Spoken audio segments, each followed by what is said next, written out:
paso a la presentación de la conferencia magistral, la cual la va a dar la doctora Lourdes Arellanes García. Nos va a presentar sífilis ocular, actualidades, y como todos sabemos, la doctora Arellanes actualmente es la subdirectora de la Asociación para Evitar la Ceguera en México y una gran promotora del desarrollo de la uveitis en nuestro país. ¿Podemos poner su presentación, por favor?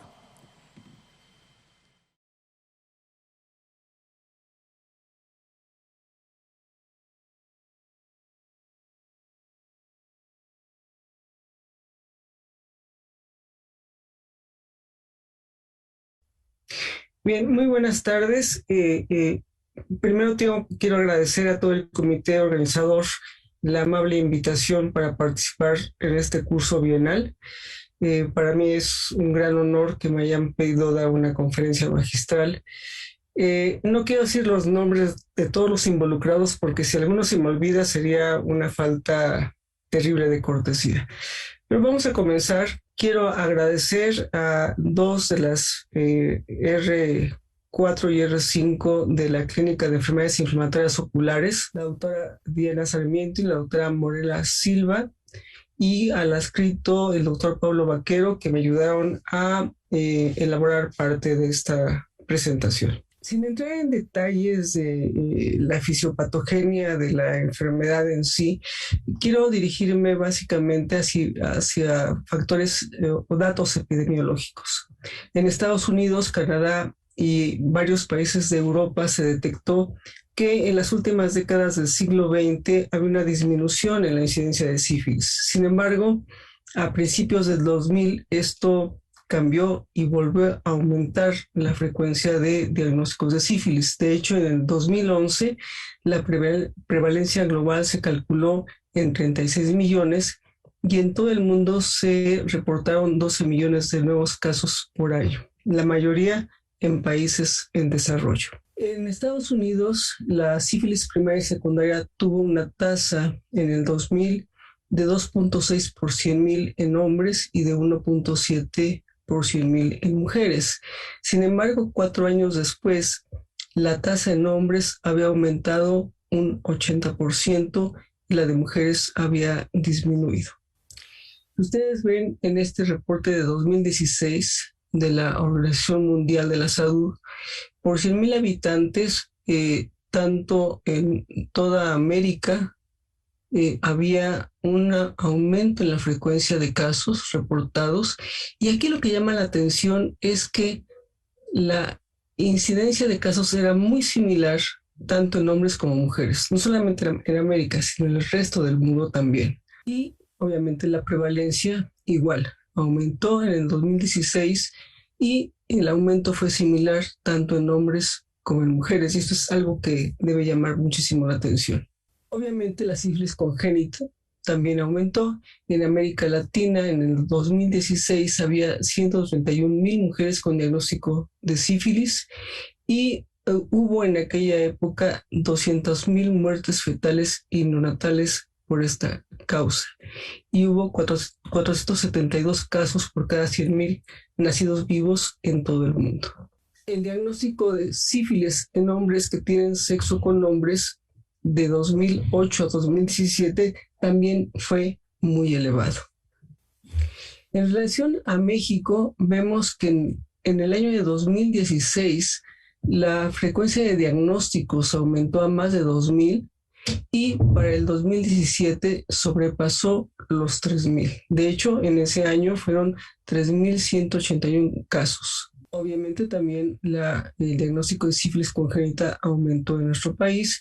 Podemos ver que los estados en México con mayor número de casos de sífilis son los estados del noroeste y algunos del noreste del país y también en la península de Yucatán.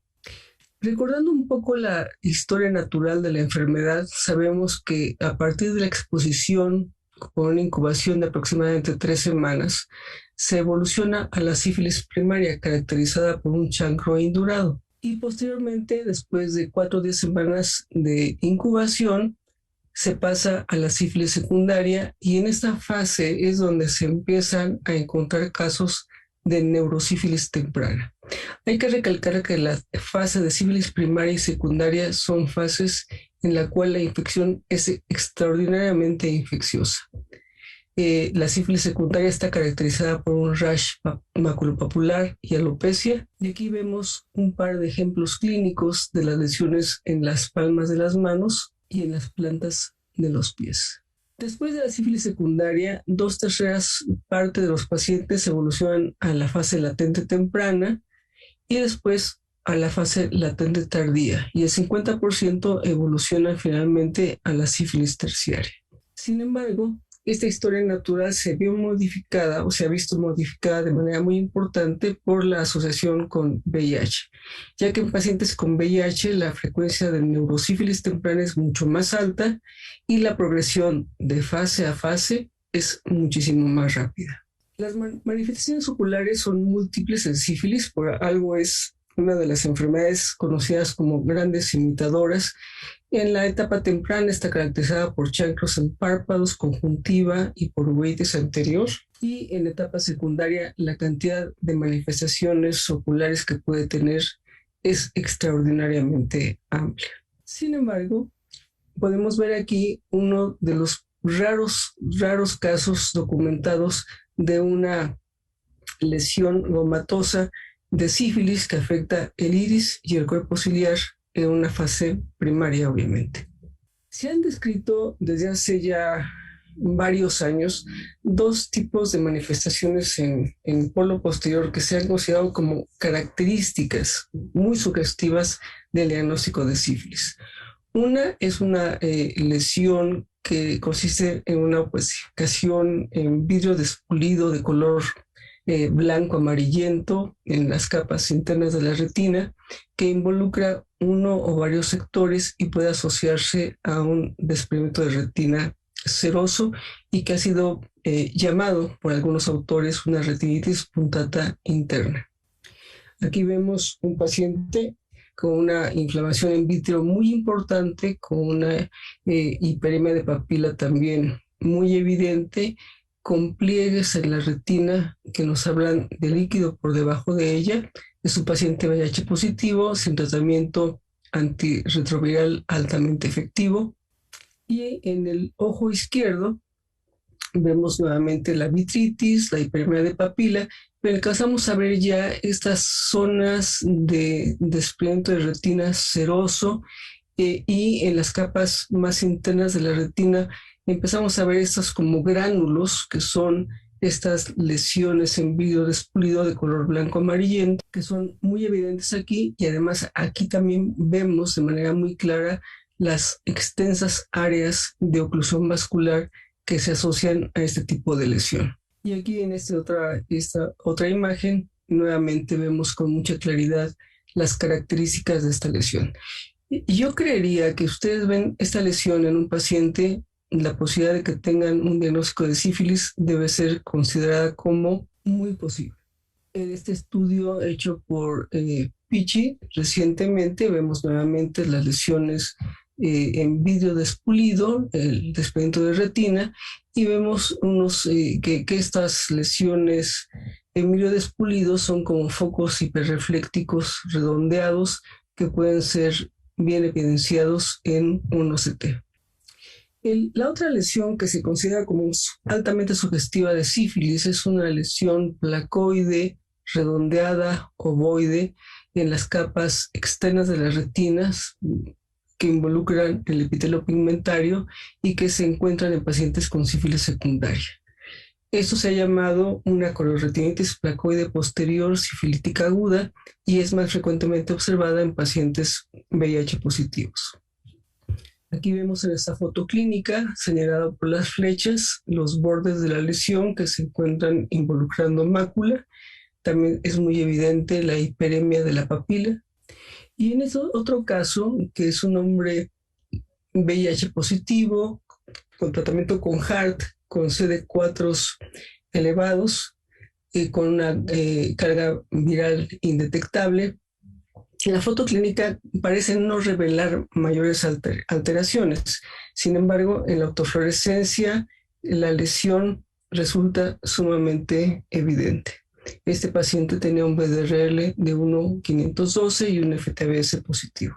Y en el OCT se observa de manera muy evidente la ruptura de la zona elipsoidal que se ha considerado característica de este tipo de lesiones.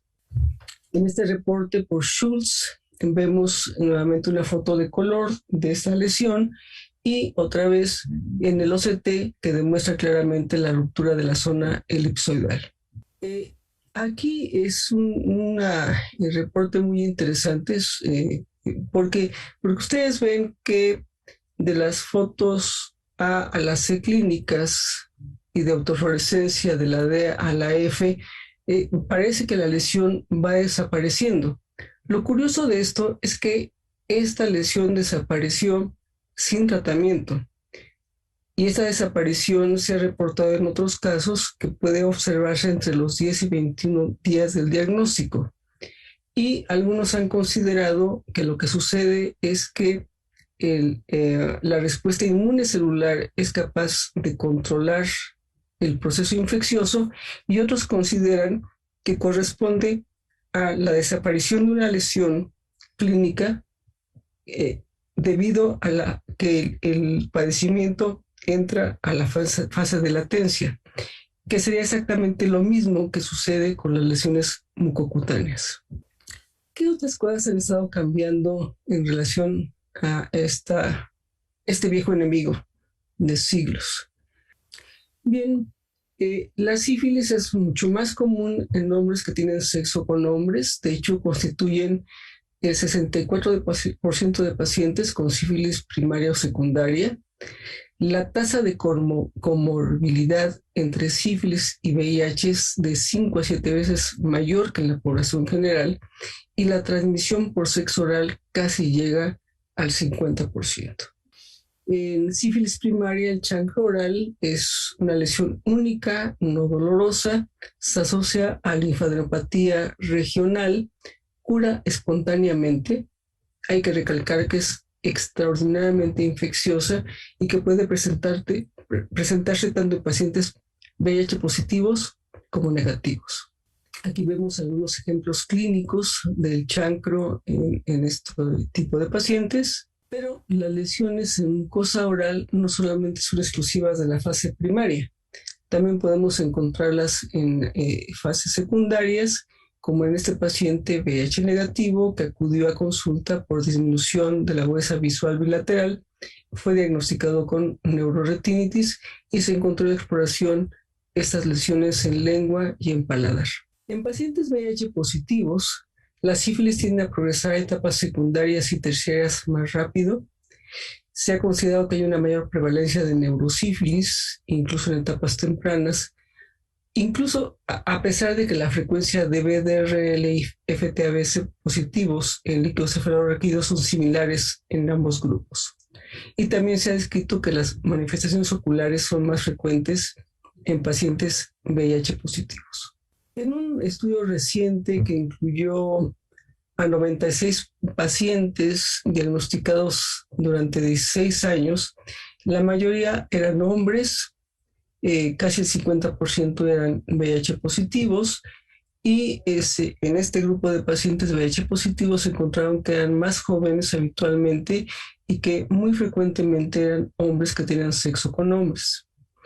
Esos pacientes VIH positivos tenían cuentas de CD4 de menos de 350 en la mitad de los casos y una tercera parte estaban tratados con terapia antirretroviral altamente efectiva. Los pacientes, este grupo de pacientes no tenían otras manifestaciones sistémicas en más del 40% de los casos y en 55% de ellos se diagnosticó sífilis temprana. De hecho, 4 tenían chancro sifilítico y 51% fueron diagnosticados como sífilis secundaria. En relación al tipo de sífilis ocular que se diagnosticó en el 84% de pacientes en este grupo, la más frecuente fue uveitis posterior. La afectación fue ligeramente mayor en pacientes VIH negativos con uveitis posterior. El siguiente tipo de inflamación intraocular fue panuveitis, que fue ligeramente más frecuente en pacientes VIH positivos. La uveitis anterior fue la tercera manifestación y su presentación fue similar en pacientes VIH positivos y VIH negativos. Lo que resulta muy interesante es que los pacientes VIH positivos, muchos tuvieron afección bilateral y esto fue estadísticamente significativo.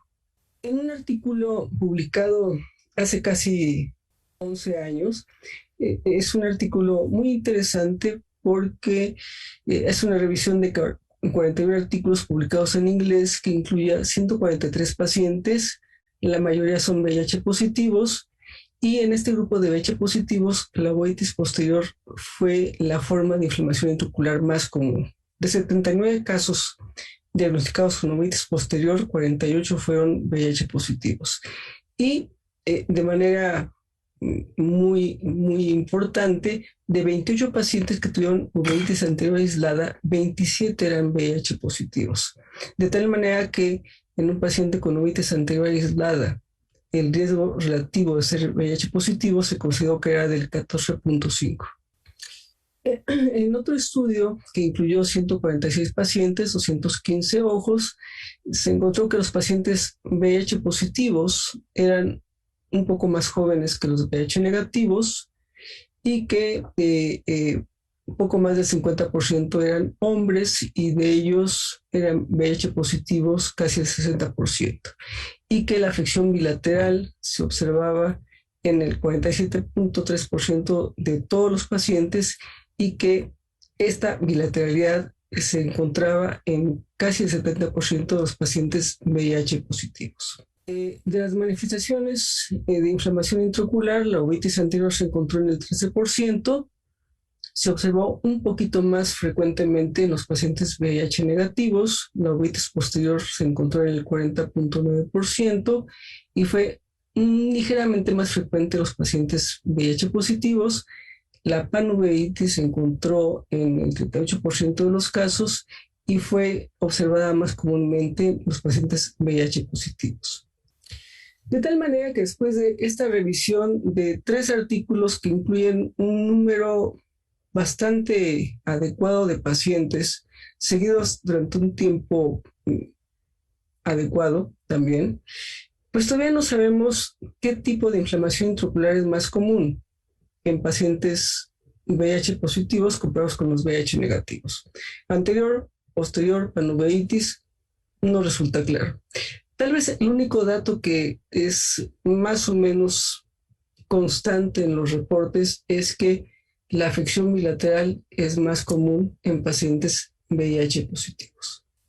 En relación al diagnóstico, bueno, sabemos que tenemos pruebas treponémicas y pruebas no treponémicas, y todos los conocemos bastante bien. La secuencia tradicional de diagnóstico serológico es primero pedir una prueba no treponémica y si esta es positiva, pedimos una prueba treponémica.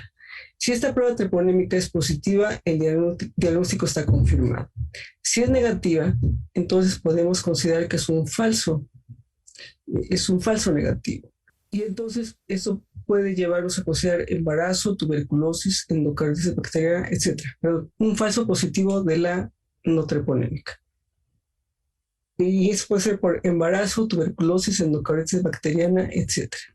Las pruebas treponémicas son reactivas e indican enfermedad activa y monitorean la respuesta al tratamiento, ya que si a los 3 meses vemos que la titulación de la prueba no treponémica disminuye 4 veces, esto nos indica que el tratamiento ha sido efectivo. Se vuelven no reactivas después de un buen tratamiento y también son capaces de detectar reinfecciones. La secuencia inversa del diagnóstico serológico se empezó a promover hace algunos años y consiste en que primero tendríamos que pedir una prueba treponémica. Si es positiva, pedimos una no treponémica. Si la prueba no treponémica es negativa y el paciente no ha sido tratado, podríamos considerar que se trata de una sífilis latente tardía y esto constituiría más o menos un 3% de todos los casos y tendríamos que dar tratamiento. O bien, lo que podríamos hacer es pedir otra prueba treponémica para poder confirmar el diagnóstico. Si es positiva nuevamente, pues entonces sí tenemos que dar tratamiento como una sífilis latente tardía. Hay que recordar que las pruebas treponémicas no distinguen entre casos tratados y no tratados y usualmente permanecen positivas por el resto de la vida del paciente. Una conclusión muy interesante que recientemente hizo la CDC es que el screening reverso de las pruebas serológicas de la sífilis tiene mucho que ver con factores económicos, ya que para laboratorios que manejan grandes volúmenes de exámenes, una prueba automatizada treponémica resulta mucho más barata que una prueba no treponémica. Y esto se considera que ha provocado un diagnóstico excesivo de sífilis y también un tratamiento excesivo de sífilis en ciertas situaciones clínicas. De tal manera que tal vez actualmente tendríamos que volver a considerar que la secuencia de diagnóstico serológico tradicional es la mejor opción que seguimos teniendo. Hay que recordar que la sífilis ocular en pacientes de VIH positivos se asocia más frecuentemente a neurosífilis, de tal manera que todos esos pacientes deben ser sometidos a un análisis de líquido cefalorraquídeo. Sabemos que la neurosífilis se confirma cuando el BDRL es positivo, pero que los falsos negativos pueden llegar a ser hasta el 70%. En un paciente VIH positivo que tiene un BDRL negativo en líquido cefalorraquídeo, por lo tanto tenemos que fijarnos en qué tantas proteínas tiene y qué tantos linfocitos tiene, porque si estos son más de 20 células por microlitro, esto es altamente sugestivo de neurosífilis. En pacientes VIH positivos, la probabilidad de reinfección es mucho mayor por la falta de cuidados adecuados y comúnmente falla la recuperación serológica. El tratamiento, realmente se han hecho muchas publicaciones en las cuales se proponen tratamientos alternativos, pero yo tengo la impresión de que el tratamiento tradicional para neurosífilis es siempre el mismo. Ante una alergia, la desensibilización es la mejor opción y el seguir el manejo tradicional creo que es lo más adecuado. Hace muchos años, la transmisión de sífilis estaba causada por contactos heterosexuales de alto riesgo. Actualmente, la transmisión se realiza más frecuentemente por contactos entre personas del mismo sexo. Muchísimas gracias.